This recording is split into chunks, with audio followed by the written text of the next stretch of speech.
We'll start. So we'll start off at about 12:05. Okay, thanks.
Okay, everyone, welcome again. We're going to start on our talk. One of the big things around business plans and business models is a lot of people are overwhelmed by it. They just think it's this huge, big document with a whole lot of, like where to, why for, how much, and people who make money out of business plans make it complicated. Really, that's what they do. They make it complicated, they make it hard. So the reason why they do that is that's how they make their money. If you think it's complicated, they can charge you money for it. So it shouldn't be that complicated, but there should be things you should be thinking about. And a lot of it is really stuff that you do ordinarily sort of figure out as you're going along when you're thinking about things just logically. So what we're going to do is we're going to go through the process and just walk through different ways of thinking, not so much different types of business plans or different models, but just to guide you that it doesn't have to be this huge, big mountain. It can be very simple. And the person who needs to know it is you as the entrepreneur. The person who's going to feel the effect of it is your customer, who you're trying to obviously get. And the person who's going to look at it closer than you ever will is your funder. So those are the three actual elements of it. So you understand that you're happy with it. Your customer gets it because they're going to buy your service. And your funder is happy with the numbers and likes what you're saying in there, so they'll fund you. That's as simple as it is. Well, that's as simple as how we see it. We could make it harder, but we don't see the point in that.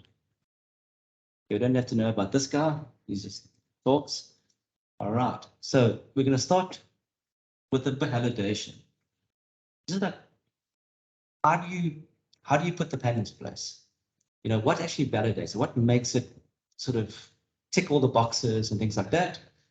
Then we'll look at innovation and things like around your sort of, and also customer validation. So a lot of business is really just like an actual iteration on a theme. So if you think about pizzas, simple example, if you go open a pizza parlor now, how much innovation is that? Pizzas have been around for hundreds of years, but you're going to do a variation on a theme, or like a porter, or whatever, fet cookies. It's a variation on a theme. So you're not coming up with some clever idea. It's not like you've invented the cell phone. But that's another business. That's hard, because now you're going to prove to people that this is a business that can work, because no one's ever seen it. You know, because when the cell phones first came out in the 80s, like, what the heck is that thing? You know, so a lot of business is really just like actual iteration on a theme, and you can follow it all throughout history. That's what it is. So there's not a case, and also the nice thing about the iteration is that it's proven the market already. The market already knows what's the sell. If you got a pizza parlor, it's in the right place, you got the right service, you're going to make money. If you don't make money, then you've screwed up the pizza. That's really as honesty as it is. And then what your customers want, how you validate who your customers are. And then obviously we've got a simple canvas. It's really like a business plan on one page. And we want to walk you through that. And you can just see how simple that is. And we'll share it with you guys. Ed will email everyone a copy of it. Use it to actually just go through your own business plan. Just check certain things. Maybe it'll help you like refresh stuff that you might not have asked yourself and things like that. Okay, cool. Let's dive into it. Actually, before we dive in, I was trying to get a raise of hands. Ed, if you can just get the guys online to just raise hands. How many of you actually have a business plan? One. Okay, how many we get? So we got one, maybe 2 out of 15 people. That's a very low number. Okay? But I bet you if I tell you the business plan could be that scratching on the back of a A4 page with just to help you validate your ideas, that's a business plan. Now, how many of you have one? Well, the number goes up higher. It's not this 40-page document with where to, why fors, and how much. No, you can make it simpler. Ed, how many people online did you have a raise of hands? Yeah, we had 2. 2, okay, so the numbers are quite low. That's the expectation. All right. So what is business model validation? What are you trying to achieve out of this process? Yeah, I'm not going to read the whole sentence out, you guys can go. But effectively, that's exactly, you want to put your ideas on a piece of paper or now an online document if you want, because we're all online nowadays. I still use paper, I like the feel of actually writing it out. And you want to put your thoughts down there and why you're doing it, who you're doing it for, things like that. So that's the whole point of it, you know. And the actual idea, once you've put everything down on a piece of paper or an online document, a lot of entrepreneurs are scared to share it around. Because first of all, they think, but someone's going to steal my idea. You know, ideas are a dime a dozen. You know, the first electric cars were made in 1906. They're only mainstream now.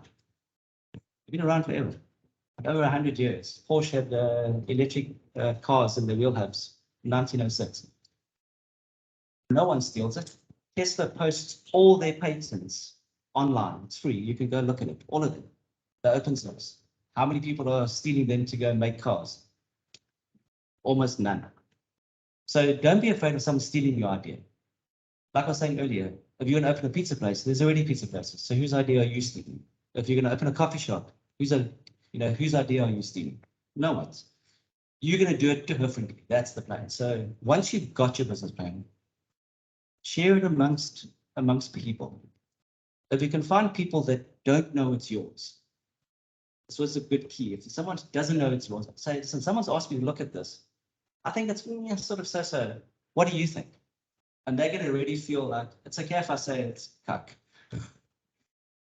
Don't take it personally because, unless they are the best pizza maker in the world, they might have a point. But if they're just an ordinary person like you who's going to maybe be a customer, they're going to just give their opinion and it'll be helpful to know why. Yeah, so that's what you're going to test your assumptions, you're going to run through your ideology and things like that. That's the point of a business plan. Okay. There's 3 things you should be trying to do. And this is, a lot of people miss this. They miss the mark. And it's mostly because we think we have all the answers. We, the individual. We like the idea, it excites us. We want to go. If we had the money, we'd already be doing it because we love it. But we might be a client base of 1. That's not a business. You can't be a client base of 1, unless you only need to make 1 sale to be set up and for life. There are industries like that. The guys who make that fancy like watches and stuff, they only want 10 actual clients a year. Rolls-Royce only sells 300 cars. I don't care. Their target market is small. So see first, are you solving a problem? How many people are you solving a problem for? You obviously can't solve a problem for everybody, but you can start niching that down. Do we need a watch anymore? No, we've got time on our cell phone. Why do we need a watch and a cell phone? Maybe I saw a billboard the other day. Buy a watch. I don't know if it was some fancy. I think it might have been wasn't Rolex, Timex maybe. Buy a watch. That way you can tell the time without seeing your 3,000 unread emails. So it serves a purpose. So see that are you solving a problem? And then you can segment in that market who you're solving for. But you don't necessarily have to solve for everybody. You're going to, and this is what the whole validation is. So you got a problem. Can you solve a problem? Does your business model allow you to solve that problem? See, so you've identified a problem. Does your business model help you solve that? So, and mosquitoes are bad in Durban in summer. Selling a flask solves the problem, but doom solves it a lot faster.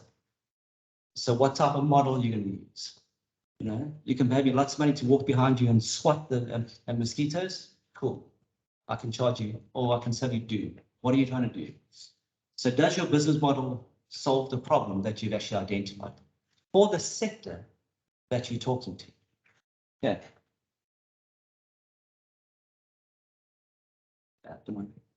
And then the product market fit. So now the sort of how you choose to solve that problem, that's your product. How does that fit into your market? See, so these are the 3 things you got to go through and you got to understand. There is a problem I want to solve. How does my business solve it? What is the methodology to solve it? And the product I'm using to solve it, plus what I do, in that early example. If you focus on those 3 things, you're already halfway there. It's not someone asking you to write a mission statement and like all sorts of other garbage. These are practical, real world problems. And it doesn't have to be a 27-page thesis. You can write this down very simply. And in fact, the actual clearer the words are, the easier for you. It makes a lot more sense. Yeah, perfect. So before I go on to see how do you go forward? Any questions on how far we got? The stuff we've spoken about. Maybe the business model fits the middle one. just give some practical examples, you know, how that. So, very practical example. I walk on the Broadwalk in the morning. Every morning that I'm showing the Broadwalk. I like coffee. I'm a customer. I do a 5K walk, but I feel like a cup of coffee. There's a guy on the halfway along my walk at the end of the Broadwalk near the parking lot. Dave, who has a daily dose, has a little coffee shop. So he knows there's customers. How does he get, there's customers. His customers are not everybody who drinks coffee. He's specifically focusing on the people walking along the Broadwalk and the cyclists in the morning that are out there running, cycling and stuff like that. So he's open at 6 in the morning. So he's got a little trailer, can't be to half the size of this little counter, like a little trailer with a coffee machine in, 2 staff himself. Now he's geared his model. His model is small, it's coffee, 1 or 2 snacks, light. So you walk in, you get served fast, you leave. He's probably selling over 1,000 cups of coffee a day. One of the highest margin products in the world besides drugs and sex is coffee. Already. So just add the maths, 1,000 cups, he's probably doing maybe about R500,000 a month profit. Just from the extrapolation. So that's the model. So he's worked out it doesn't pay him to have a whole coffee shop, because right next door to him, just past him, not even 50 meters, there's a place called Coffee Cartel. Coffee Cartel's got a proper coffee shop. 6 staff, tables outside, the rent they're paying rent. I don't think they're having as many clients or making as much money, but their overheads are much higher. They're selling exactly the same product. Dave understands his customers are the people running past. They're not going to go into the shop, find parking. No. Because there's model fit. Think even simply at the taxi rank. You in a hurry to get there, you're running late. Some lady says she gives you fat cookie mints as you run past. It's already in a like a takeaway. $15. Who are you buying from? The person you're going to stand, look at the menu. That's quick. It's gone. You can eat it in the car as you go. She understands the market. You see. Yeah. So that's what that's the vehicle. The business model is the vehicle. How are you getting your product that you got here to the customer? You see, they're all drinking coffee. Everyone's buying fruit. How are you getting it to them? What is the methodology? And the less pain, the less friction in that process, easier. So that's why you never have pricing, especially if you're doing quick, sort of using the coffee example. Round everything to a nearest number. It's 10 Rand, it's 15 Rand, it's 20 Rand. It's not 15 Rand 50. Because who's going to find 50 cents? And who wants to do change? You don't want to do change. So that's the vehicle, that's the model. Round everything to a number. Okay, does that help? Perfect. Yeah. Anyone else before we move on? Awesome. Ed, anyone online?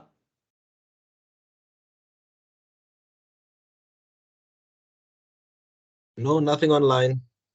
Thanks, Ed. All right, cool. So now, how do we start unpacking those 3 things?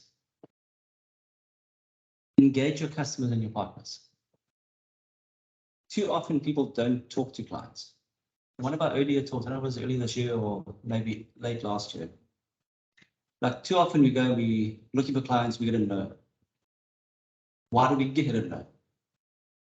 Often we don't go and ask the client, why did you not buy from me? Or why, when I sent you my quote, I never got the job. What is the reason? That's what you're doing there. You're engaging your clients to find out why. And that no could be, and it's generally only one thing. A, you've missed the mark totally. B, it's the price that you're selling it for. Or C, they don't think you got the experience to actually do what you say. Those are often the 3 things. And you can run a whole bunch of other sort of like other stuff, but the key things are that. Because they've already found you, they've already come to you, so they already know Okay, sort of, yeah, you're in the ballpark, it's what I want. Now that I've looked at it closer, I see you're off the mark.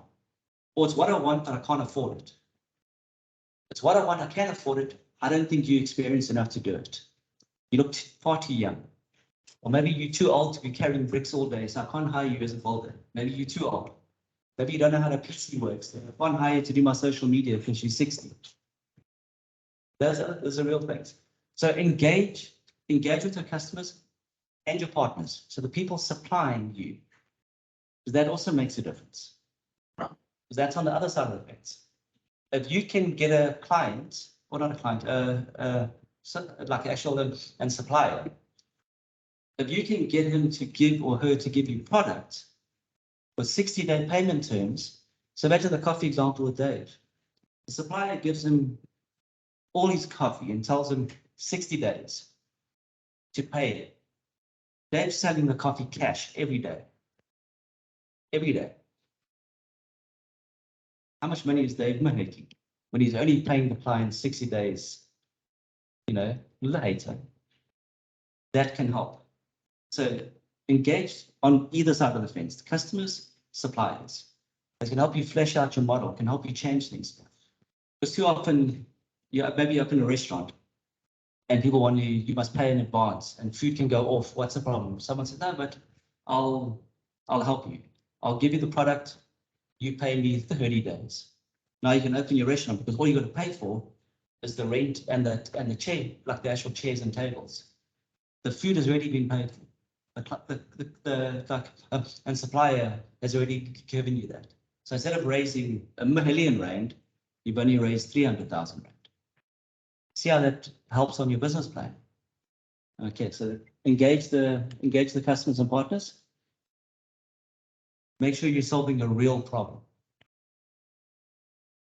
A real problem. Okay.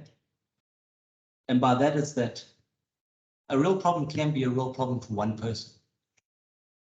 But I'd rather solve a small problem or a real problem for a very wealthy person than for someone who can't afford that service. Because if you're only solving a single problem, where are you making your money? So the size of your market. So that's got to be a real problem that you solve. Okay. And there's lots of those. You're solving it's like a hunger problem, mostly it's a convenience problem, you're solving a service problem.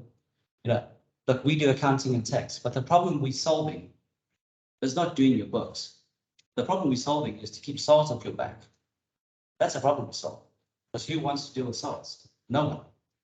So we're solving that problem that you don't have to deal with sales. What are we doing? We're doing bookkeeping. No one wants to do bookkeeping. It's a grudge purchase, but we do it because you're solving my tax problem. You're keeping sales off my neck. You see it. So what are you solving?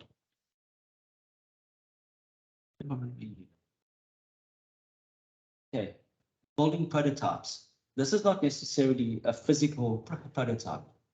It can be. You can be building a prototype, a physical thing that someone will test and feel and give you feedback on.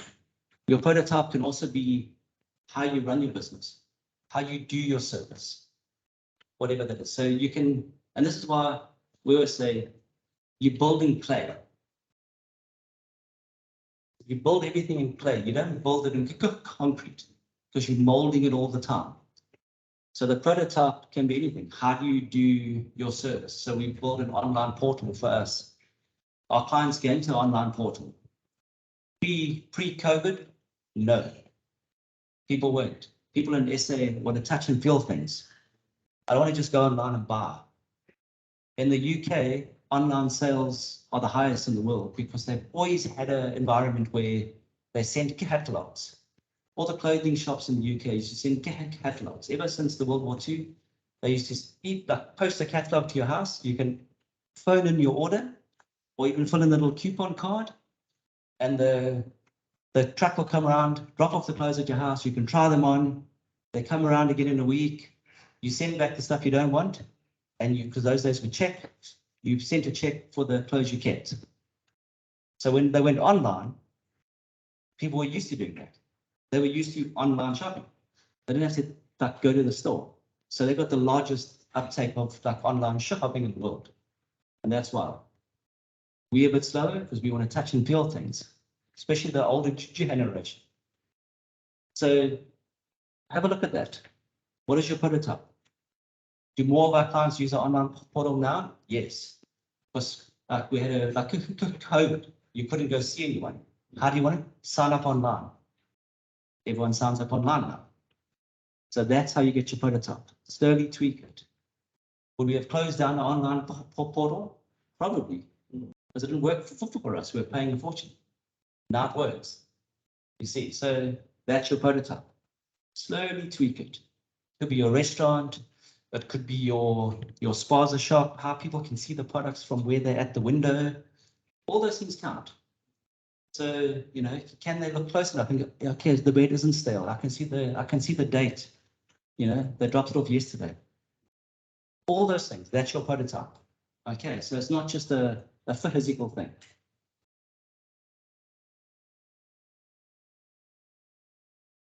Yeah, come on. Yeah. Then also, what do you need to make all this happen? Very, very important. Too often we don't think second and third order sort of items. We think customer, we think bread, cheese, toasted salmi. That's it. That's the little circle we're playing in. We're not thinking Clover making the cheese, Albany with the bread. How do we get it here easier? How do we keep it fresher longer? You know, what happens if I need bread in the middle of the day? Do I go to Pick and Pay quickly, or do I remember to order extra? Look at all those things. Second and third order, like ramifications of your business. How do you keep the customer happy? You follow up with a phone call the next day. Maybe you don't have the number. How do you get hold of them? How do you check that they're going to be coming back? No, just think like a little bit further on both sides. Supply side, client side. So I'll use us as an example. Our phones hardly ring. So we got online, even online service. Our phones hardly ever ring, like in our office. Every Monday, we send an email to all of our clients saying, we requested the following information. You've sent this. These things are still outstanding. Or we're waiting for this. She's told us she's going to do that. This is, you know, every single Monday. Clients never phone us to ask us where things are, because we're asking them. We keep chasing them. So we don't have a phone call. We don't have someone answering the phone in our office because the phone just doesn't ring. We're not doing a survey on our clients, but we keep on just chasing them. Hey guys, what's happening? In the accounting industry, what happened while we do that is accountants wait for the client to ask them. The client goes, hey, I gave you my stuff a week ago. Have you done my cash flow? Oh, yeah, I'm busy. And they make some excuse. Next week I'll have it ready. And then they phone the account. Hey, have you done that? No, I don't. Because everyone's phoning the accountant and he's not doing work because he's answering the darn phone all the time, making another excuse. So we email our clients. So think about that. You know, what is actually required to make your product, do the service, follow up with your clients, just keep an ecosystem going, how it all works. And you don't have to do all of this in one day. Trust me, the more you dig, the more things you see. Like you think of your clothes, you know that there's strands inside your shirt and your clothing, but as you start picking away at it, suddenly you see how many strands. It's the same way with how you're going to solve your business. Pick one. Normally it's the most pain, and slowly evolve. Okay. Very important. Are you making money? If you're not making money, it's a hobby. That's as simple as that. It's a hobby. That's it. It's not a business. You're not going to go anywhere with it. It's a hobby. You're sitting inside your garage or your bedroom and you're making things for fun. You know? You might give one or two of them away. You're not making money, it's a hobby. So look at that. What does it cost me to make the product? What would the client be willing to pay for that? And that's how you find it when you start engaging the customers, engaging your partners. you know, what would they be willing to pay? Again, simple example for us, depending where we are obviously operating. If I told you to register a new company, it's going to cost you 15,000 Rand. I'll register a new company at CRPC. I'll supply your secretarial docs. I'll give you a tax clearance. Everything you need to get onto a vendor list at any of the large corporates. It's going to cost you 15,000 Rand. But you know you can register a company at SIPC for 178 Rand. What's going to make you spend 15,000 Rand with me? Huh? Am I solving a problem for you? If you're really busy and you got lots of money and you're generally a corporate who doesn't know down the value chain what this is, it's convenient. I can send her an email with a list of things. And yes, tomorrow I'll get my product. That's going to cost me 15 grand, but I don't have to waste any time. You could go online and do your own company registration in 10 minutes for 178 rand. You don't see the value in that. So I'm not going to sell you 15,000 rand company. There are people out there who try to do that. Know your target, know where it's going. So that, and cost to revenue. What will your clients pay? No, stop anytime, anytime. That's the point. You just said, what is the customer willing to pay? The problem with it. That's anyway. When I go to ShopRite and ask for a lot of, they're not asking me how much I'm willing to pay. They say, yes, direct, or we find prices there. Go to any place. They don't ask me if I'm willing to. So, can you expand on this? I can. So just to so the guys online, you go to ShopRite and they'll ask you, you know, how much you're willing to pay for bread. So ShopRite's done their actual market research. And they know that most people going into ShopRite are going to pay the price on the shelf. And if they're not close enough to what people are going to pay, because you're there anyway. So if I know I can get bread next door or down the road for 1 rand cheaper, but I'm at ShopRite for everything else which is cheaper, I'm going to buy the bread. Convenience. So they've done their market. There's a company called Holbert Brown who does like research into markets. So they've figured out in their pricing model what people will be willing to pay. And you'll see there's different, like there's, if you go around, instead of the normal, like the bread we all buy that's nice in the packet, they got craft bread. That same loaf of bread that we're going to argue for 10 rand on, it's 50 rand, just around the corner at the bakery. It's the same stuff, but people are buying that bread just as much as they're buying the one inside the packet. Because they've done their market research. People are going to be willing to pay more, thinking it just got baked now in the shop than it was baked at Albany and dropped off in the morning. So that's how they actually work it out. So they're not asking you as an individual, they're asking the customer base as a whole. And that's how they figure it out. Thank you for that answer.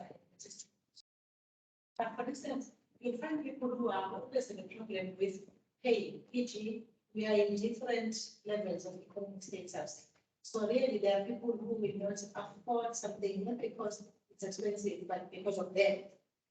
But you go into the market, nobody considers you. If the lowest rate is 9 rand, I want 9 rand from you, whether we are 5 rand, but I want 9 rand, this and the areas of things. I just want 9 rand.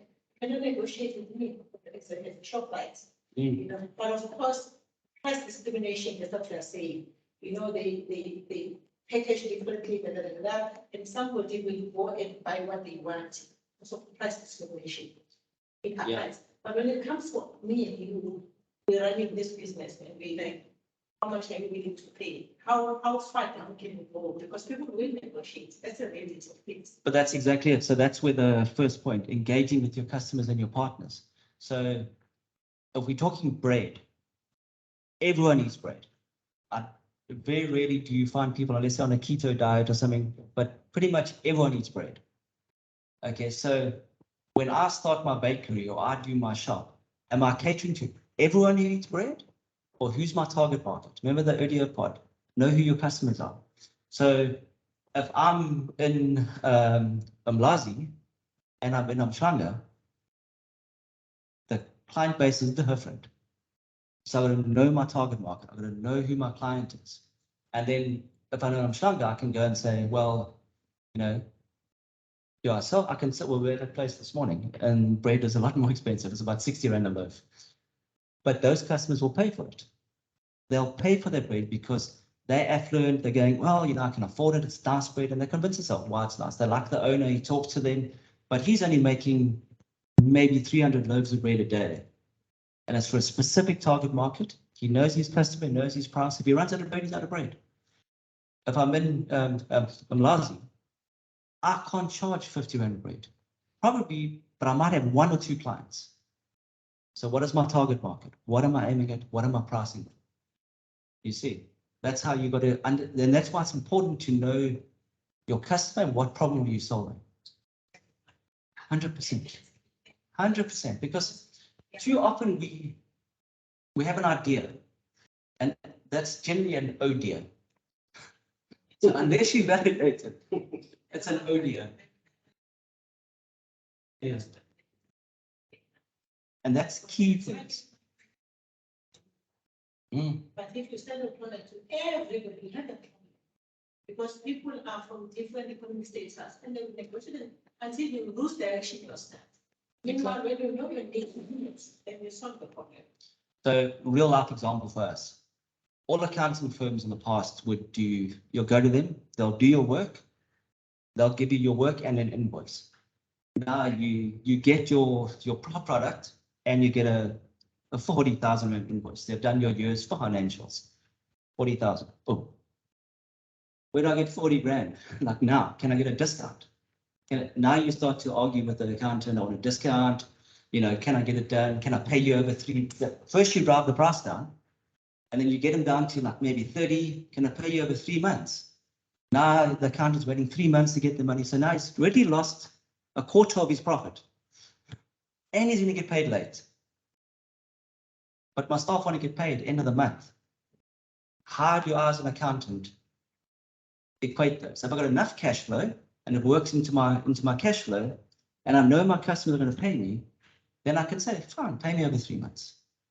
But if I don't know the client, I've got to find the money through the bank, from my own bank account, to make sure that my costs are covered. So when we started, what you see now with accounting firms where there's fixed price, you get these services, it's 200, 2.5 or 1.5 or 7 or some guys 25, and you pay that monthly. When we started that in 2006, we signed 1,000 clients. Because what we wanted, we saw entrepreneurs want to know what it's going to cost them. So already in their head, they know for that, there's 1,500 a month. I can budget that. And guess what? End of the year, I was still making my 40,000. I didn't have to discount anything, and I was getting it monthly. Customer was happy. Our cash flow was happy. I didn't have to give them excessive discount. And now everyone does that. You don't find an accounting firm that deals with SMEs that is not doing a monthly plan. So you got to know the market, know the understanding. And we also get paid in advance. That's the other thing we did. Payments in advance. So we're in in September. All of our customers already paid us end of August for this month's work, and we haven't even started yet. We haven't even started the work yet. If I might show you this, so started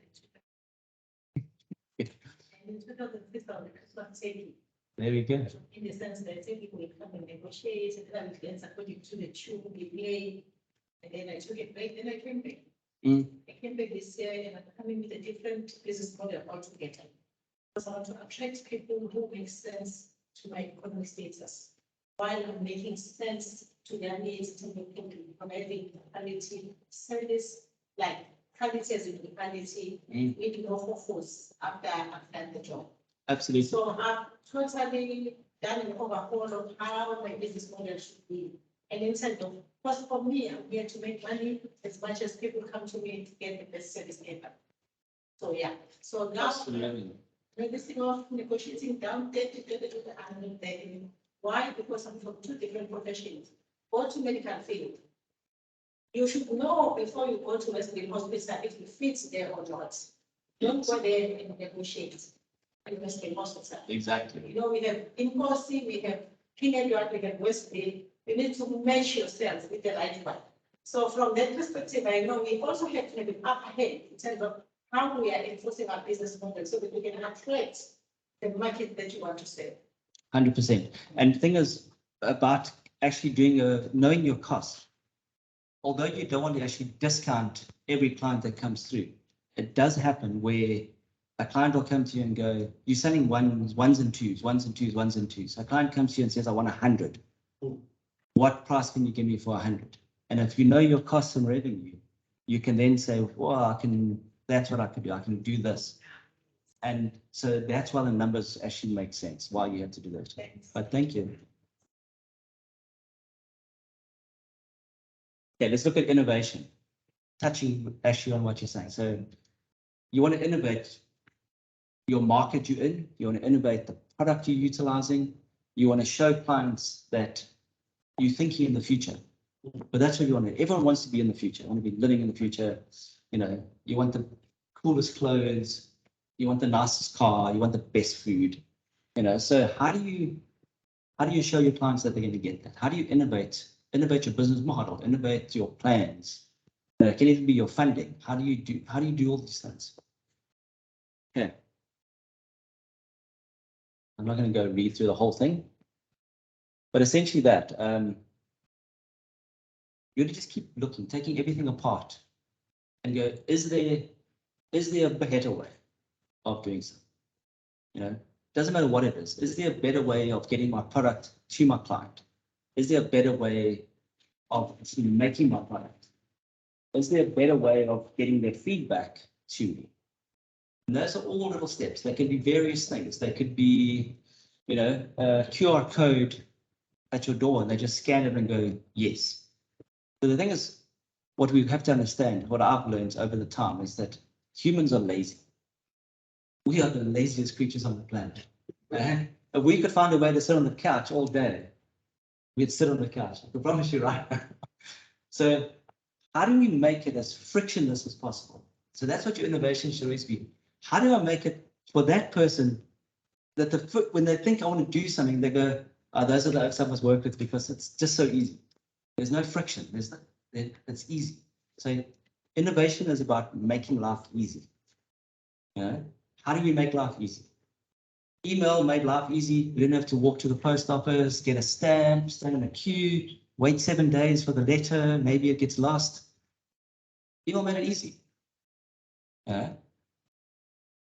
Think of what makes it easy. Is your restaurant on the strip where everyone's walking past? Is your food easy to grab and go? Is your sit-down experience what people want? The waiter's got a nice tuxedo on, speaks French. Yeah, what is it? Can you easy? Think of easy. Innovation should be making life easy. Okay. I know make it sound simple, but it's not. To innovate is hard. And you only know that when you know your clients.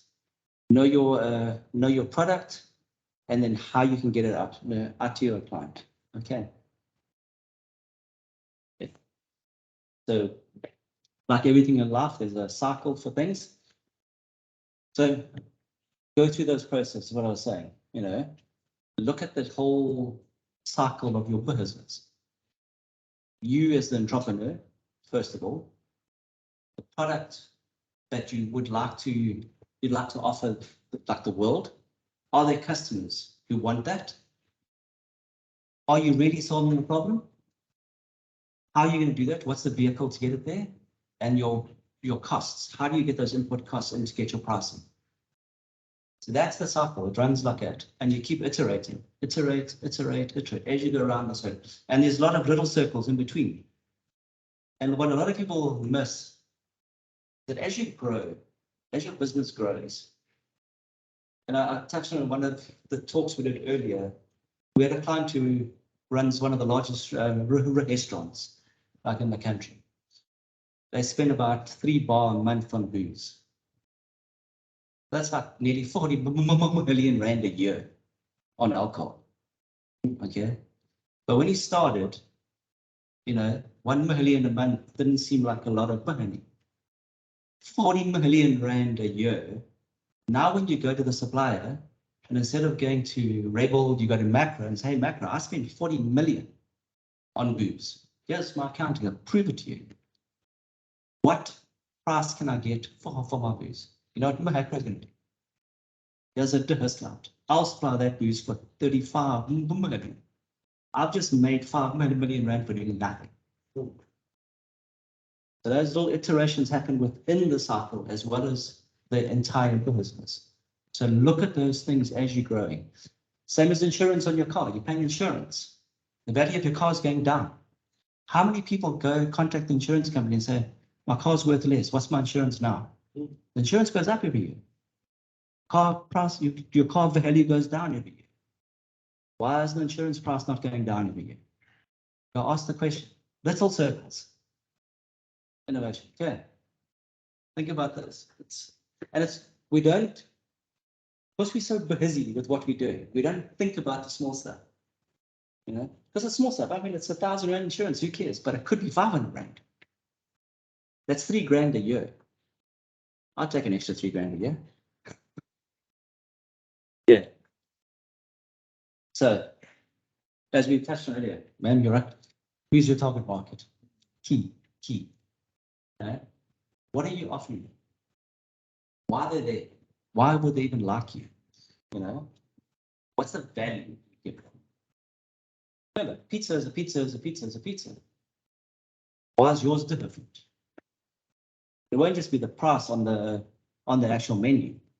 It might be the ingredients. It might be the flour you use. It could be anything. It might be the service, that it's quick. What is the value? And how do you make your money? Where does the actual money? Sales.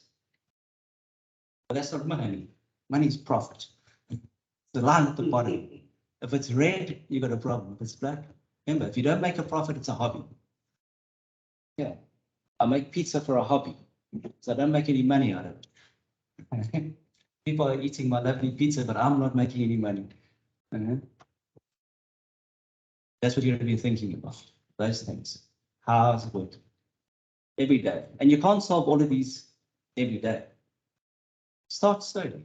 Look, and the best place to start is your actual customer. What am I solving for them? Because that'll then lead down to the product. Once you know the product, how do I get the pricing, the best price and the best value? And then it moves on from there. Yeah. Okay. Analyze your business model. We've kind of touched on most of these as we were going through. Yes. How do you confirm your business model? Get out there. Go talk to as many people. Go hand out flyers. And the flyers you guys have got there, way back in 2006, similar flyers, where office was in Randburg and Joburg. I took those flyers and I walked all over Randburg. And I handed one of those flyers out to every single business to see who would actually, and I could talk to the owners, because generally in a small business, the owner runs the business. It's not a management team and an exco and a hierarchy. It's the owner who's running the business.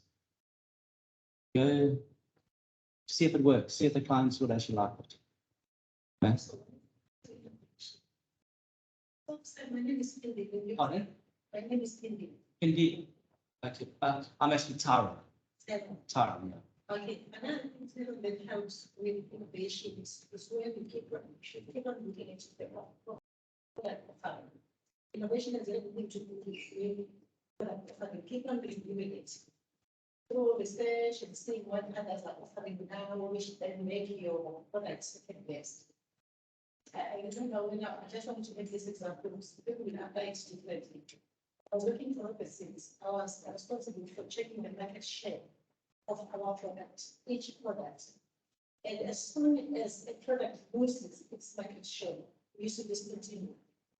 Discontinue the product and start another one. So we didn't have any product that stays forever in the market. We had to innovate like this because we're looking at who else is keeping us out of the market and why. And each product, where is it sitting in the market? So it's very important to the specific from time to time. Absolutely. And that's where that whole cycle, if you engaging your clients, you're engaging your staff, your actual product like and suppliers, that whole cycle just keeps going round and round and round. I mean, it's like using that example, your product's now not leading the market. You could just say, oh, well, we'll start a new product. What's the new fad? And if you're chasing fads, and you see it in Coca-Cola, Pepsi do it a lot. Unilever, what's the new thing? And then all they're doing is making a big bump and then they're dropping it. There's some mainstays like Original Coke, Original Pepsi. That's the mainstay that keeps cruising through. They want to fix that product, but that's what they're making them. The rest is just these cycles of profit until they find something else. Fanta. Now it's Fanta that's next to Coke, and then they're going from there. SAB also does that.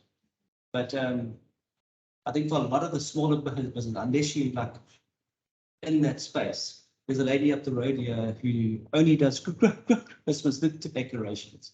The shop's open for 3 months of the year. Christmas decorations is all she does. But she makes so much money from Christmas decorations, and she's always got the coolest and the best, because she travels the rest of the world looking for them, and she makes all the money in 3 months. And then everyone's happy to be there. It's jingle bells and it's Christmas, everyone feels good. She coins it 3 months a year. Lovely. The other 9 months she travels, looks for Christmas decorations. She knows her target market. I can't afford to buy those decorations. They've got reindeers doing things on the lawn. It's like, I can't do that.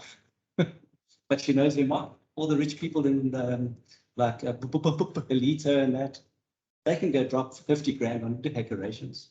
She knows her market. It works. So yeah, exactly that. So just look at your product where you're going to fit, and that works, and it works. Cool.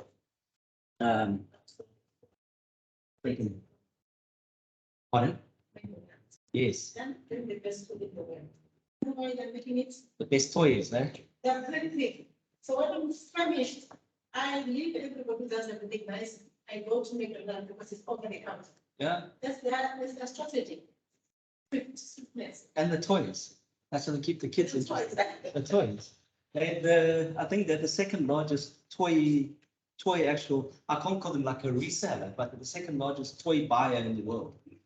Yeah, outside of Toys R Us and those places, Hamlin's. That's insane. All those toys.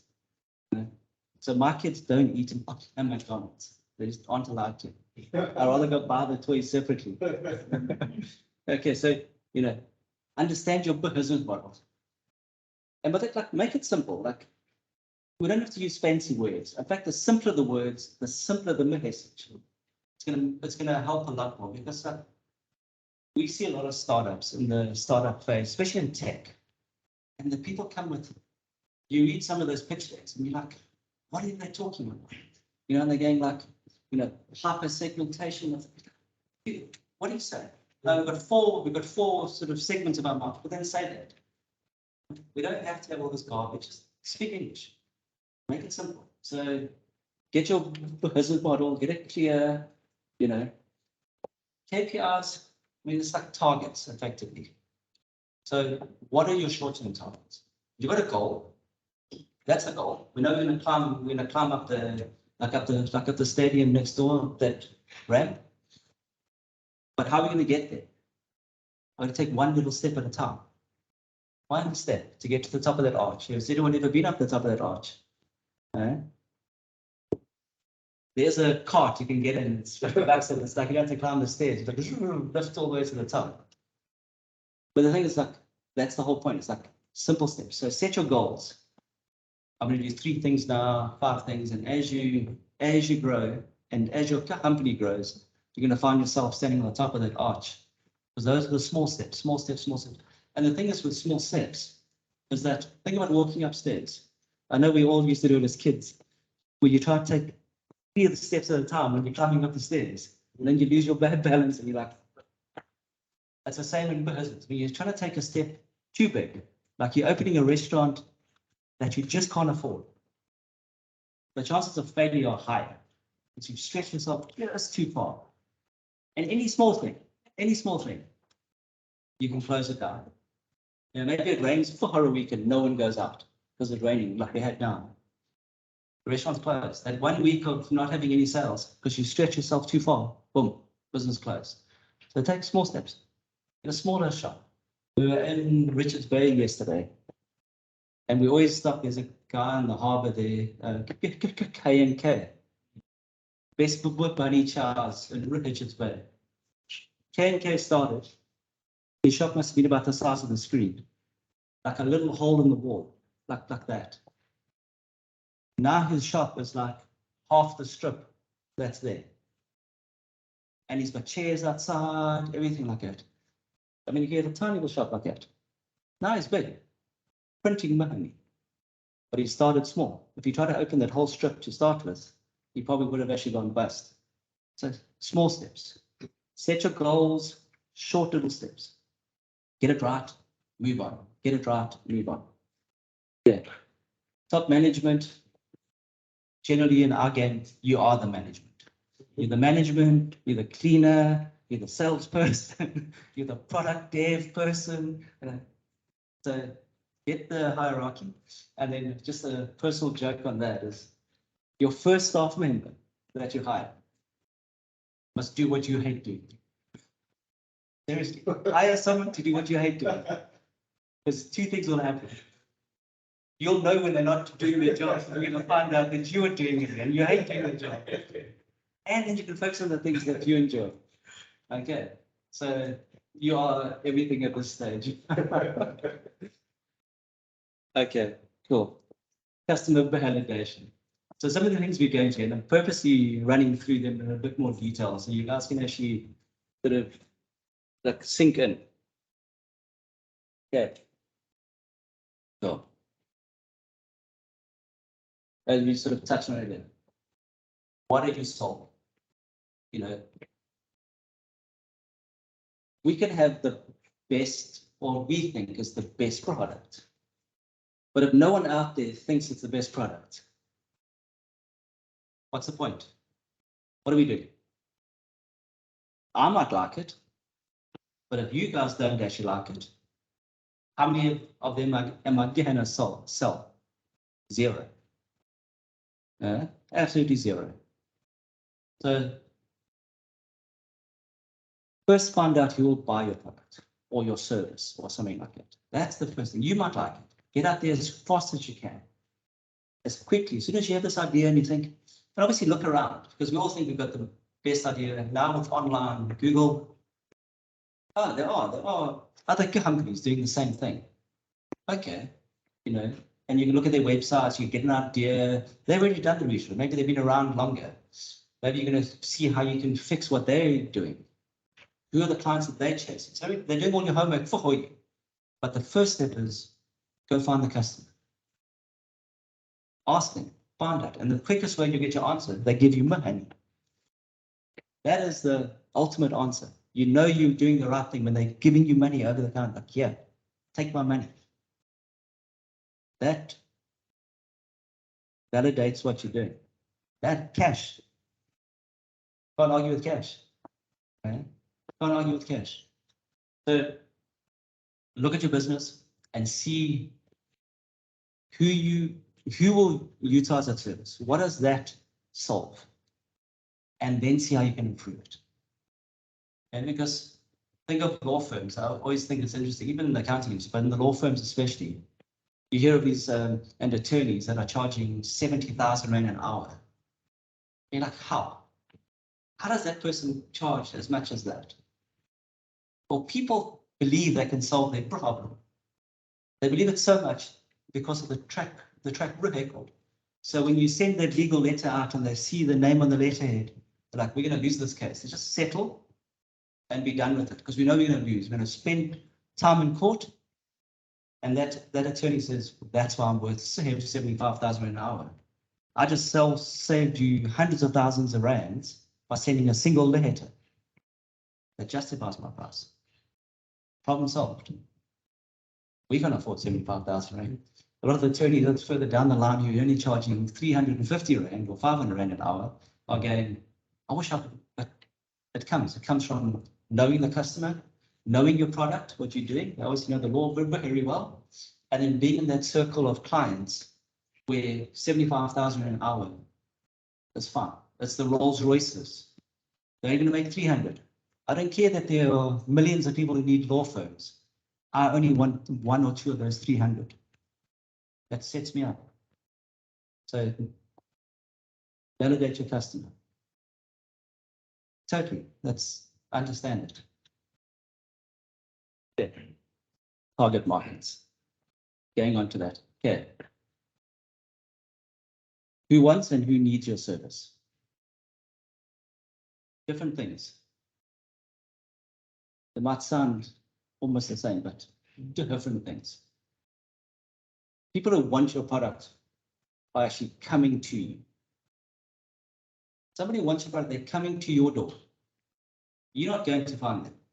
They've been looking for that thing, and when they found it online or they've heard from a friend, they're coming to you. You didn't have to go find them. They want your product. This one, you've identified people who you think need your product. And you're going to try convince them that you're the right person.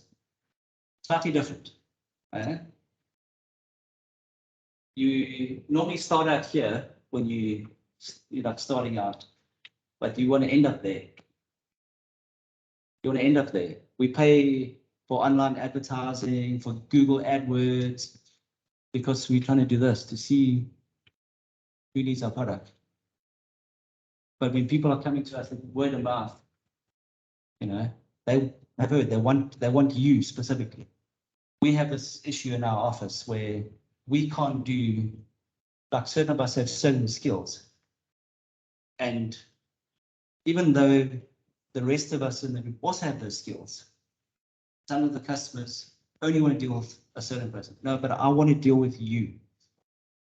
Maybe it's me. I heard you talking. I want to deal with you. I can only see so many people a day. So because I can only see so many people a day, and people say, I want to see you, I've got this issue.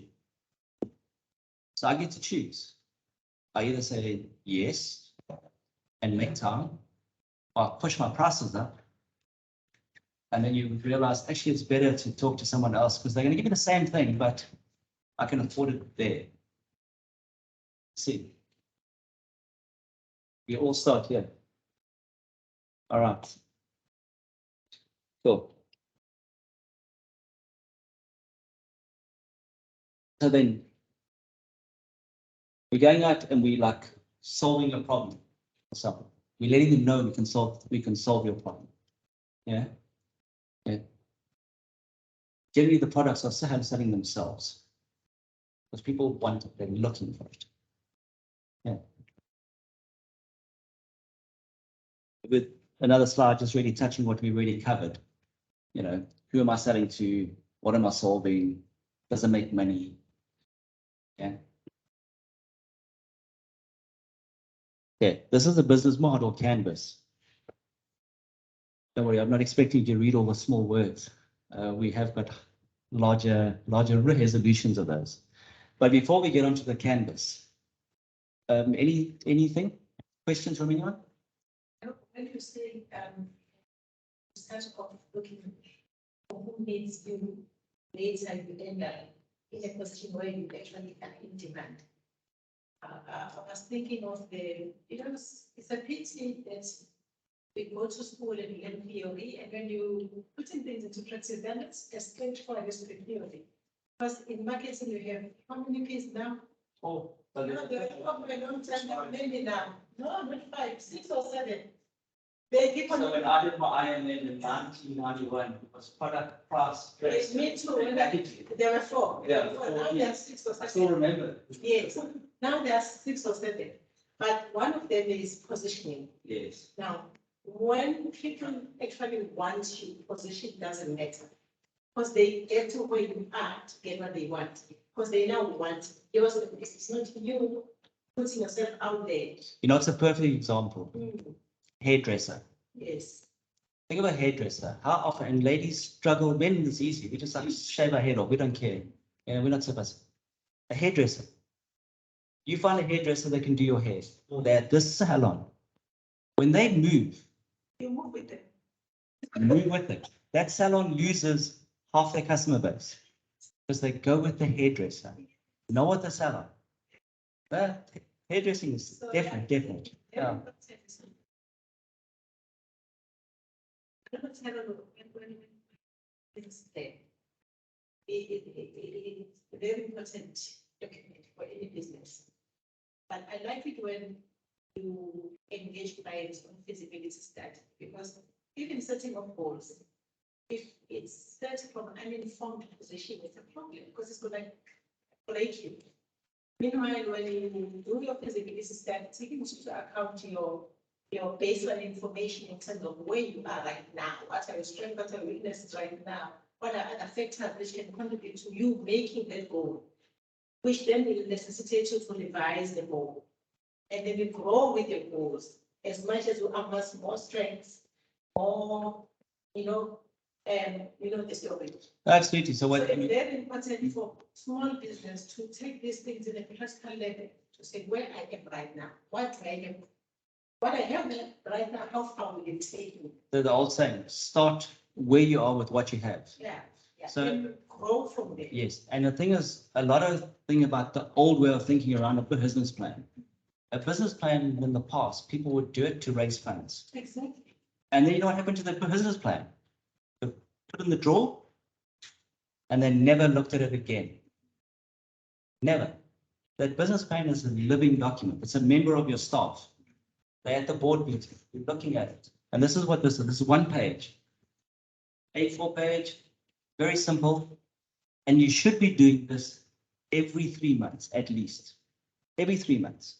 Doesn't have to be like high level stuff. Pick one of the blocks. So we'll just briefly touch it. We'll share these with you guys. I mean, as you know, we do obviously and record all of these. So the online team are doing it now and it goes onto our website. So you can watch them later.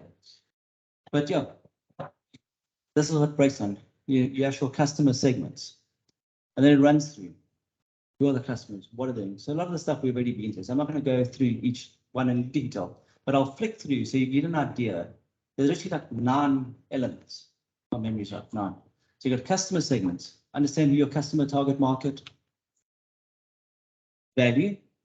What value you're offering your client? What is the proposition with the value? Your customer. The relationship you have with the customer. If you think of someone like Amrod, which is fabulous. I mean, Amrod's got a great model. They make corporate branding. They've got no sales staff. So me, the customer who wants to buy, like we just got golf shirts. I want to get a golf shirt. I can't go to Amrod and buy a golf shirt. I've got to go through somebody, a small business normally. They deal with them. That's Amrod's sales team. Amrod doesn't know who I am.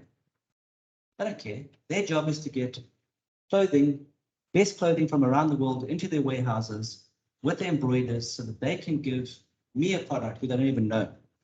But the small little company in between knows me and they know Amrod. Without that link, neither of us will know anyone. The cost for Amrod would be much higher to hire sales people to meet me. So yeah, understand your customer and relationship. I'm not Amrod's customer. I'm the user of their product. I'm not their customer. Yeah. Fine, okay. So more on that, clarifying who the customer is. Channels. So channels is how you're getting, to your client, whether it's the message, whether it's the product, the different channels. Where are they? And you want to look at and it doesn't actually have to be the most, you want the most cost effective. But what you want is the most effective method. And if the most effective method is the most expensive one, you can change your pricing. Because there's a reason why it gets there. So just look at those type of things. These are different, obviously, examples of channels, so you can just get an idea.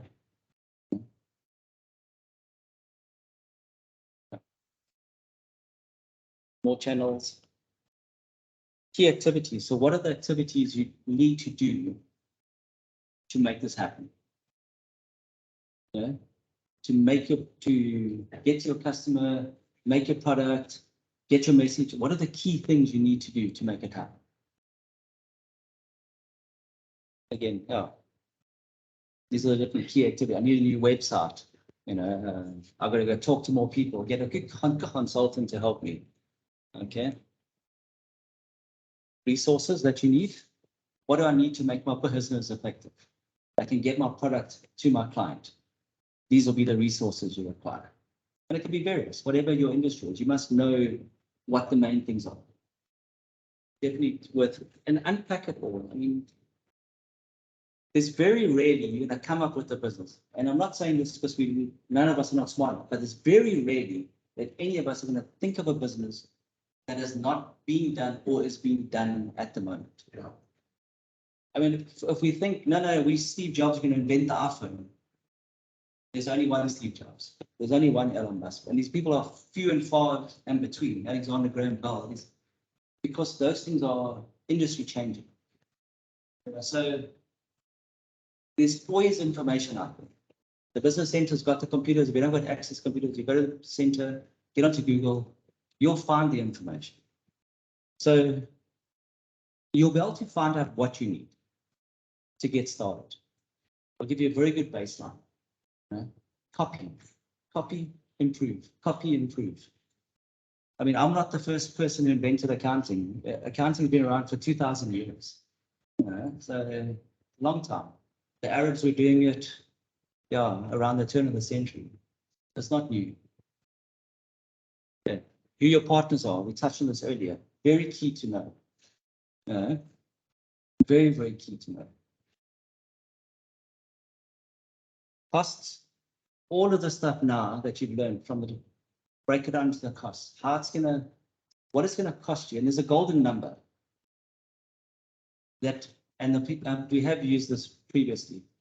What is the cost to keep my doors open if I don't make a sale? Because there's certain costs that you're going to pay regardless. Whether customers walk in the door, whether they buy you, you're going to pay that cost. What is that cost? You need to know that. It's not your cost of sale that you're going to mock up and sell. It's a fixed cost to keep your doors open. And say virtual doors with you online. You got to know that number, what that number is. And if you can't afford that number, and you don't have at least 6 months runway on that number, you got to rethink your business plan. Totally rethink it. Because if you have a shop, there's rent. There might be a phone, there'll be an internet line. You might need a staff member to run a till. There's going to be electricity. That's it. If no one walks in that front door, you're going to pay those costs regardless. Know what those costs are. Separate them out from the food that you're buying, that you're marking up and you're selling. Or if you're making labels, the sort of adhesive you're buying to sell the labels. Separate things. Know the difference. That fixed cost is what's going to kill you, not the variable cost. Yeah, so understand the cost structures. Different revenue streams.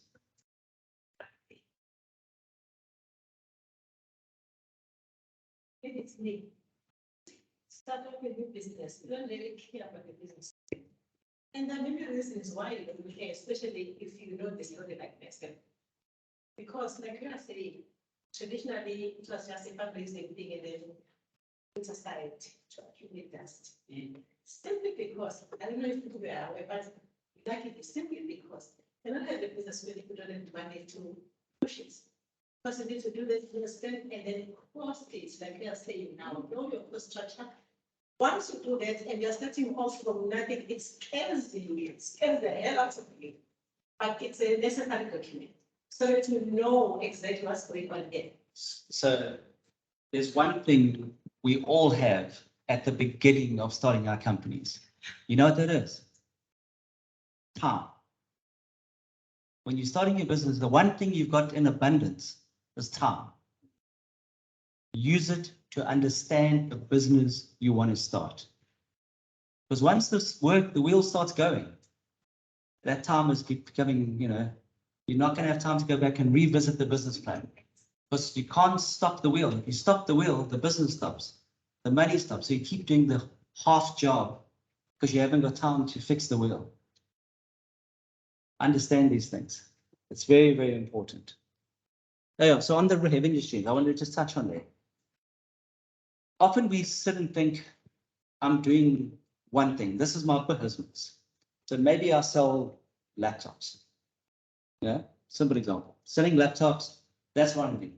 So there's a number of clients who will buy laptops, business owners, home users. But now there's only certain cycles. If you look at the cycles of laptops, it might be beginning of financial year ends, December, when it's Christmas gifts or things like that. So it could be iPads. How do I improve my stream of my income?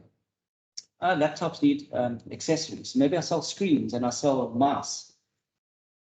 Then I sell games because people who have laptops generally play games. I mean, I'm buying a laptop for my kid, or I've given them my old one, I'm buying a new one, which I've done, and they want to play games. So I sell games now. So look at the different streams. It's not costing you any more to keep your shop open. But you've got another stream of revenue, another target market, another segment of your client. So look at those associated products. What you want to do is you would ideally want to go for vertical integration. So you want to sell laptops and then sell pizza. Doesn't work. Yeah, it just doesn't work. That's why Nando's sells chicken. You know, they don't do like other stuff. So focus on your purpose, but go up. So if I'm ordering a meal, I'm going to have a drink. So sell drinks. You know, I'm ordering a meal, you want to sit in, takeaway. These are all hierarchy stuff. I'm not getting pizzas, laptops, used cars. All of them are going to fail. Go up the value chain. So it's laptops, accessories, mice, screens, keyboards, video games. That's a vertical integration. So look at those actual type of things. Okay, so that's what I want to touch on with the stream. So they can run from the same place. They talk to similar markets. There's an overlap in your market. Understand the streams of income. Okay. Okay, so that's just really the wrap. Yeah, so there are none. So those are the basics. Who do I need to sell my products? What do I sell or offer? Why do clients care? What do I need? How am I selling and where? How do I get the product there? And it doesn't have to be physically, it could also be online. How do I get the product? Who am I selling to? So that's really it. It's one page. Each of those things can literally be a sentence or a one word like answer. It doesn't have to be a 20-page in response to each one of those blocks. Like the business plan people want to sell you. Like, yeah, download the business. They've got this whole template. It can literally be one-line answers for the things you want to solve. If you understand it and you get it, and someone gives you money because of what you've gone through, you're ahead. You're ahead. If you make R1 profit, you've made more money than Airbnb, Uber. They haven't made a profit yet. They've been running for like 10 years. They haven't made a profit. If you make R1 profit, you're already a lot more, successful than those guys. But understand this. Cool. I think that's the end of it. Questions? Did I get it? No, come on. Must be questions. I want to make a comment that says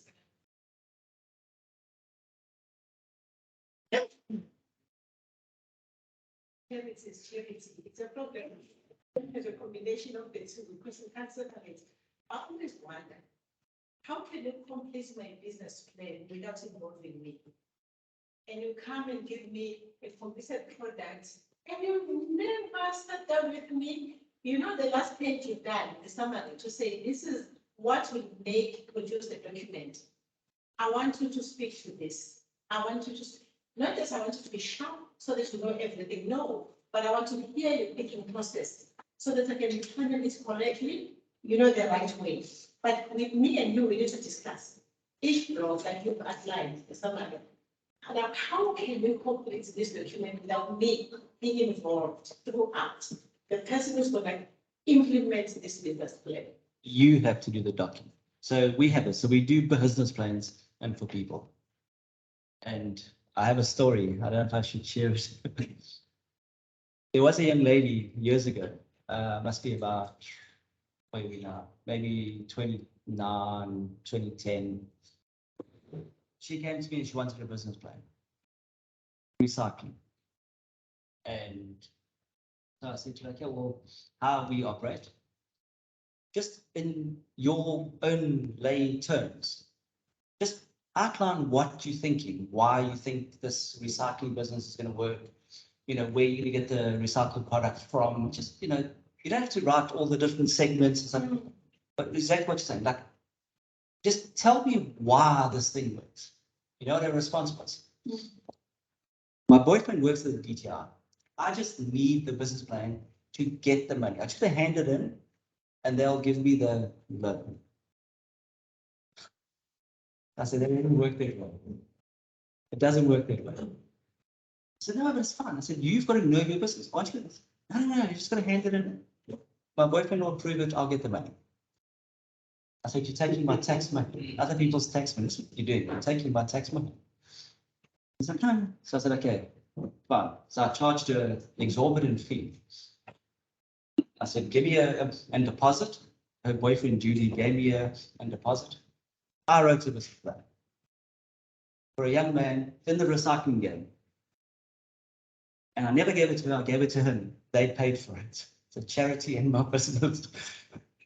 And she argued, I said, well, what are you going to do? I'm going to go to the detail and tell them what you just came and told me. That young man up the road here is making a lot of money running that same business plan that she actually paid for. So the point is, yes, you must have the concept. You don't have to have all the answers. You don't have to have all the thinking, but you've got to have the basic concepts that you can talk to them on. And then things like, you know, if you look at the question there, you can get onto Google. What would be the way I consume these products? What can you, and then you flesh it out. Our job as writing a business plan is to make sure that the maths works out in terms of your cash flow cards. See that you haven't missed anything in your thinking, because we obviously see a lot more business plans than you're going to write in your life. And that's the role of a business plan writer, is to help you flesh out your thinking, not to do the job for you, as you're saying. Because you've got to go talk to the funder. When the funder says, how does this work? And you go, I just talk to my accountant. It's the accountant's business plan, it's not yours. Okay. Yeah, it's like my joy after that, doing feasibility studies before. You know, I like it when somebody is sitting with the owner of the document and you say, let's go through the document. Like, oh, I never thought of this business like this. You know, because the whole picture was so large. But our job, we and retailers is to emulate the business people, so that we will, even if they don't recognize it, but you know, it's that business historical. And also, I also didn't explain and I have an account for it. So we must be able to count our funds, even if they don't translate into millions. Not again, how much we take for the business when these are payments, the funding is going to raise, and also the problem is going to make. Yeah. Sense. Well, that's exactly it. So, you know, if you, and that's why we use this very simple, and I say simple in the sense that it's one page. You know, that's the simplicity. That's one page. It doesn't have to be a 40-page doc. It doesn't have to be scary. And you've got to do it just as much as you can. And if someone like us go through and just ask the questions, ask the questions. So you could ask at the back. Morning, good afternoon, everyone. Just one question, the business canvas model. Are you guys going to offer training? Excuse me? Are you guys going to offer training? The reason I'm asking, I think it's very, very important training. A lot of enterprise development complex that probably spend a whole day training session. I just have to speak the question. Yeah, so we've been asked if we will offer training on the business model canvas. So what we tend to do is the training would be obviously a generalized thing. So we can get a session together. There are people who do it. I mean, we've been aware of this and have worked closely with the product for years. We normally use it one-on-one with our clients, but to do a training session, it would be a generalized training session. And what we find happens is that you don't want to discuss personal sort of details in a generalized training environment. So it actually, what I would advise, go on YouTube. There's some guy who's bored enough. He's gone and done a whole channel, breaking down each thing, what they mean, with examples. I mean, there's some bored up, he's even done one on tax, how to do your tax return. Go to YouTube. Listen to that, go through it. You'll get more value out of that because you can repeat it and listen it again. And then you go talk to somebody to just check your numbers, that the maths adds up, that your cash flow makes sense, that your assumptions you've made in terms of, and it's mostly going to come around cash flow finance, because the rest of it is sort of personal opinion around market. You know, because I might say, if you want to sell second-hand cars, you've got to like have a dealership network and you've got to sell at least 1,000 cars a month. But we've got a client who sells sports cars and he sells 10 a month. He makes 200 million. He's not going to buy that. You've got to have a dealer network of 1,000 cars. His business model works differently. So that other stuff, I'm not too worried. It'll always come down to the numbers. You know, do your revenue and your costs and those expenses make sense? The rest of it is personal opinion, because you could see something in a business that I won't, and you might have a personality for something that I won't see. So the rest of the personal effects, that's really up to you. We'll just check out the actual numbers. Unless you're way off the mark and going, I'm in I don't know, I'm in a moon base and saying that might even work actually. But yeah, just on it. So we don't do a one-on-one. I'd advise just go onto YouTube and watch it. Make a lot more sense, and it'll be cheaper. Yeah. But I think for me, I'm looking at this whole business plan thing. So I think one of the biggest issues is that as entrepreneurs, mentally we understand our business. But if you're looking at where we are coming from in terms of the education system and everything like that, because even at school we have the right answer, but if you don't give the answer the teacher gave you, they mark you wrong. You know, so now when it comes to business, we are forced to even do what we're talking about in terms of doing the business plan, coming to you and saying, I want a business plan so I can give it to my boyfriend, so he can, you know, so I can get the money, because they want stuff in a certain way. So though I can sit you down and give you the blueprint, and this is my business, I know my business. But because you're not giving it the way that they want it, then that's when you get that thing like between, you know, us having that one-page document about, I understand, I can do that. Then when I come with that one-page document, they say, no, this is not a business plan. It doesn't make sense. So there's always that thing, like, because of the country. But the thing is, it's globally, and unfortunately, it's almost the corporate environment. So schooling, which is actually quite sad, schooling historically has been put in place to create employees for corporate companies. That's what, not to create entrepreneurs. You know, when we're growing up, you get a job, you work until you at your pension, then you retire. Same, a single company. Where on earth does that ever happen? We haven't had a job, and we've worked for ourselves since high school. Our high school had us thinking about entrepreneurship. Our high school started, it gave us like 1,000 rand, I think, and we had to come up with a business idea. Well, regardless, have a little plan, what we're going to do, we had to go sell that product, and things like that. So right out of school, we were already running a business. We were picking avos and mangoes down at Umbila River, and we were selling it at the greengrocer. We're already making 5 or 6 grand a month. We're 14, 15. Why are we going to have a real job? Sorry, Flora, just to highlight the point raised. It's exactly, you mentioned it last week, but last month, the fact of the bond. Who gets No, well, that's what I was getting at. Yeah, exactly that. Yeah. So because the system goes, and it's almost like now, especially with PCs, you want to tick a box. You know, and if you can't tick the box, even if you go to, we do something simple with SARS, or even SME, you want to register a company, and they say, have you loaded this? If you don't tick the box, comes back and rejected. You know, you go to the bank, you apply for a loan, and because we run our own company, all you do actually, if you're a staff member, all you need is a payslip. I run the company. I need a payslip, my financials. I need 6 years of like profit history. I've got to prove to the bank I don't need the money. Can I buy the house cash? Well, yeah, then I'll give you a loan. But who's going to lose their job first? Me, who owns the company, or my staff member? But they get the loan. You see, and it's because ticking the boxes. And so you're right. Put you at ease. I would like to put you at ease. Me and Harold and other, maybe we are even very young, Harold. We're very young. Yeah. They're just younger. Me. No, we actually very young. They're just younger than us. Yes. What they want is what you should have. But when as a businessman, as a business owner, you don't care about those nitty-gritties. You really don't care.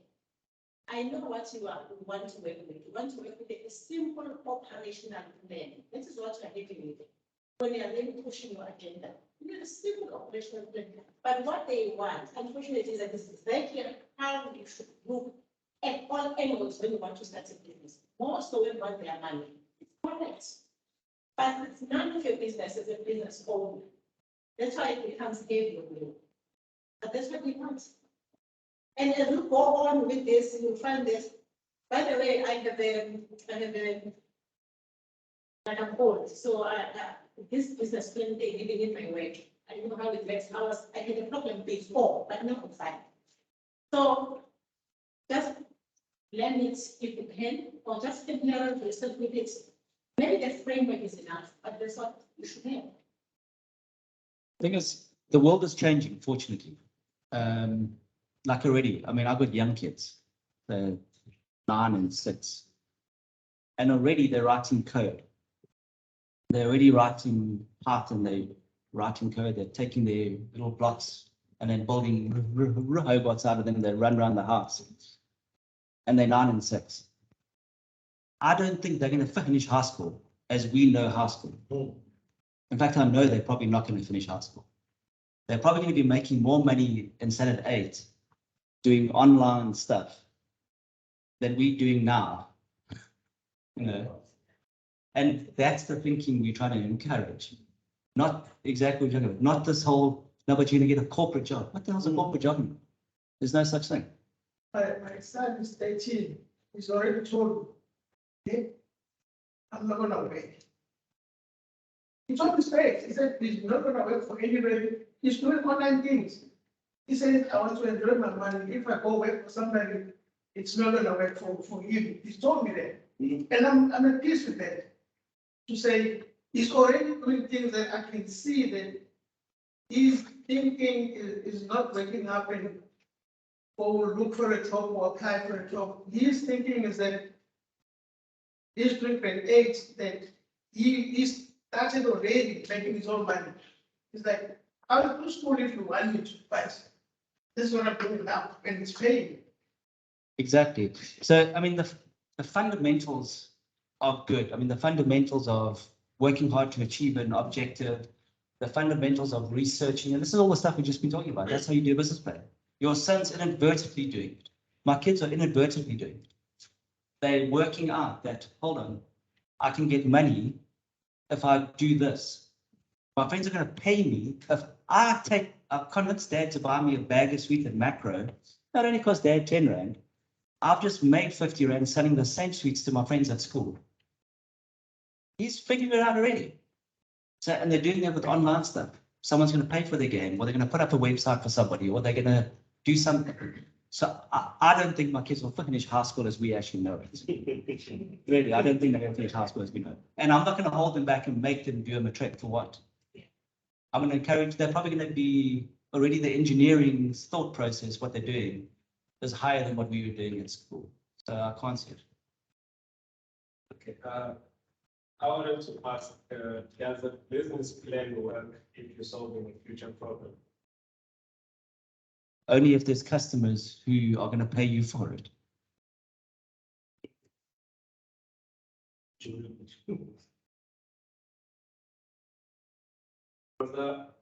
This is where my question comes from. So I'm in the technical space. In most cases, and sometimes when I speak to my clients, I sound crazy and I don't say that makes sense in the exceptions. About 2 or 3 weeks ago, I met a kid at a bus stop. He's doing his matric. 2 minutes in our conversation, he started speaking my language. And I was surprised that I know this stuff because it's in line with what I do for a living. But to him, it's common knowledge. So this is where I come from with the future solution. The thing is, we're at this influx of change. So when we were younger, PCs came out. I think I was playing with my first PC in standard 4. Was it like grade 6, grade 8, standard 4? PCs came out. That's where we had our little Commodore. All the way through high school, our high school had PCs. We had to do like in computer science. So when I left high school, I could type with both hands, which was unusual. You know, when I went into a job, they're like, "What you do typing at school?" No, I didn't do typing at school. I did accounting and science and stuff. But we were finding out about internet online. It was still very new.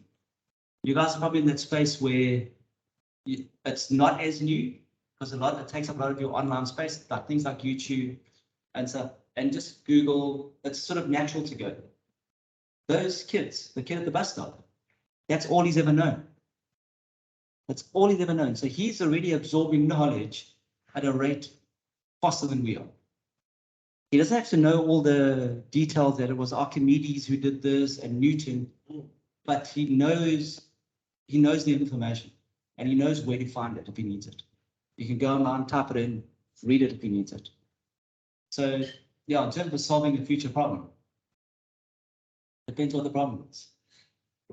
You know, someone will fund it. Are you solving a problem for a future customer?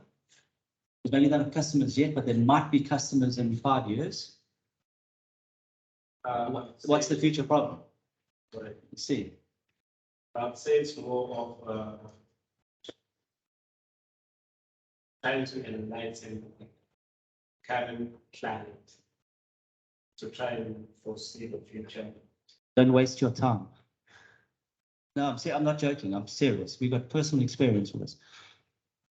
So way back in 2007, because we like tech, we took Pastel. There was no such thing as online accounting. You see Xero and Sage and stuff now, and it's online cloud accounting. In 2007, there was nothing. You had Pastel on your desktop. We configured our own servers and everything like that. We had to do all sorts of fancy magic, and we could give our clients cloud accounting. We put Pastel in the cloud. And you think, oh, the cloud. No, the cloud is just a fancy RDP session. A remote desktop into somebody else's server. The cloud is somebody else's server, which is Google's or Amazon's or whoever. That's all it is. So we had this remote desktop. And I tried to educate the customers because they were like, no, it's the cloud. And they're like, what the fuck's the window? You know, and they look at that. And I wasted money trying to educate clients about this future. I should have just shut up and let them think it was magic. And then, oh, buy the magic. Yeah, magic costs extra, buddy. Sorry, yeah. I would have made a lot more money.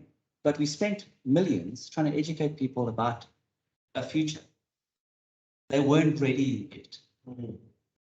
So let them believe it's magic. And then when everyone catches up, you go, that's how you do it.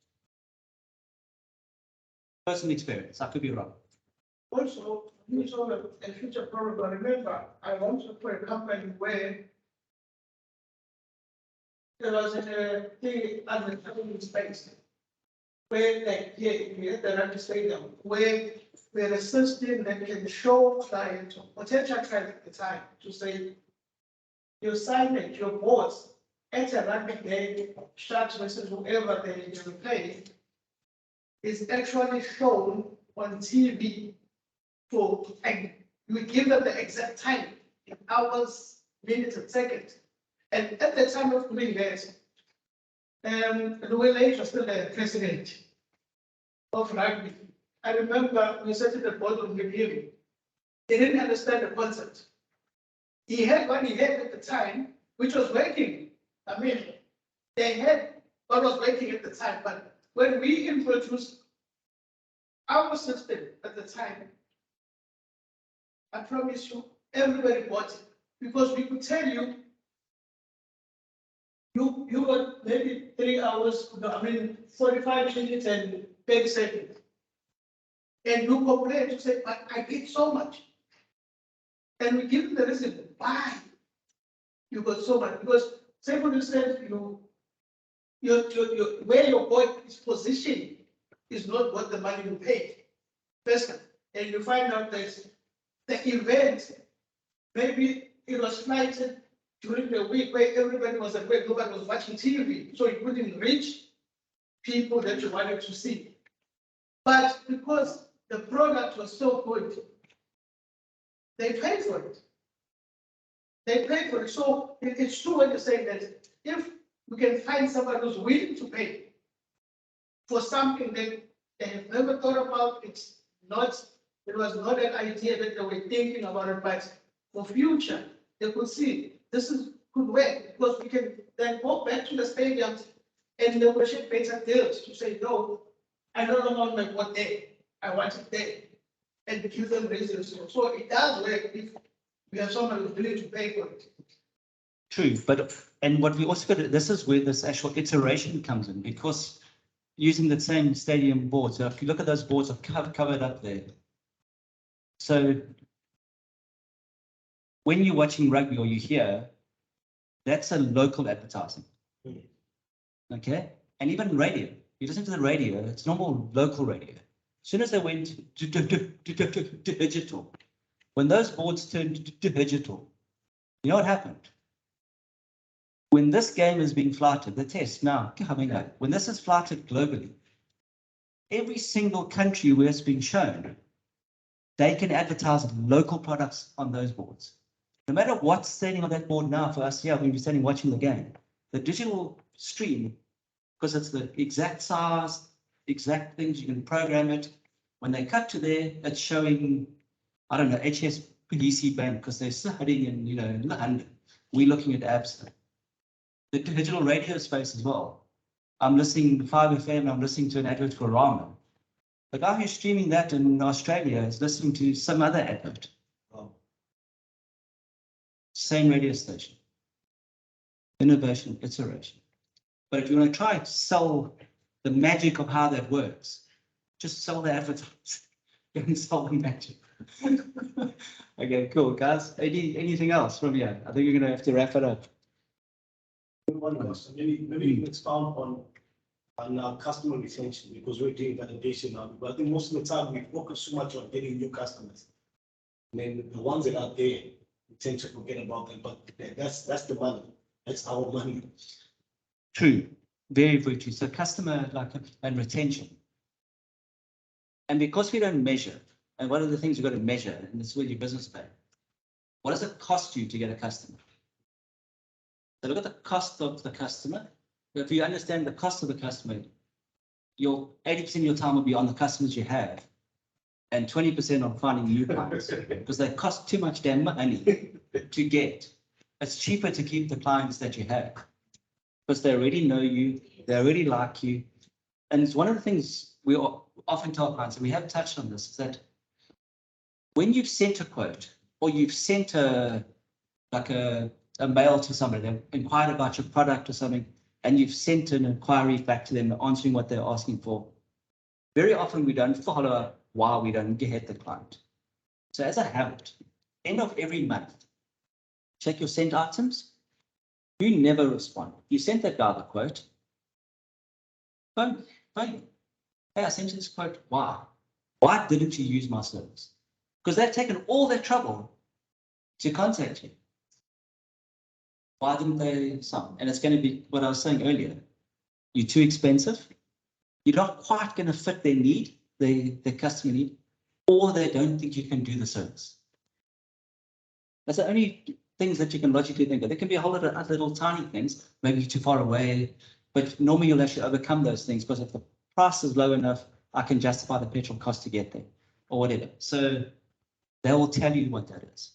And invariably, when you can have that conversation, you go, oh, but you should have told me. A customer, I can knock it off. I'll drop the price, or this is where you misunderstood my email. You've already signed them again. So exactly, focus on the clients. 80% of your effort must be on the clients you have. 20% on the clients, because you know what? Nobody sells you better than your existing clients. Nobody. You can't even sell yourself as well as your an existing clients. Because when I'm sitting in the bar and I'm moaning about my bloody accountant who never got me a tax refund because everything, and you go and say, my oak just got me 40K last week. What are you talking about? My oak's like genius. He like phones me every Monday, like, how are you doing? I'm like, what's your guy's name? I want to talk to him. Maybe you can do like, help me. That person is selling all the time. And it's always, and what happens? It's when someone's got a problem. You don't walk around going, hey, I love my accountant. No, when you're standing there and someone's moaning, that's when you're solving the problem. Someone is going to, if they say the right words then, when someone's pitching, you got a client. Especially if they have a good story. If they sit there next to them and go, yeah, no, mine's also just bad. They're both, the accounting industry is useless. Then you got the message wrong.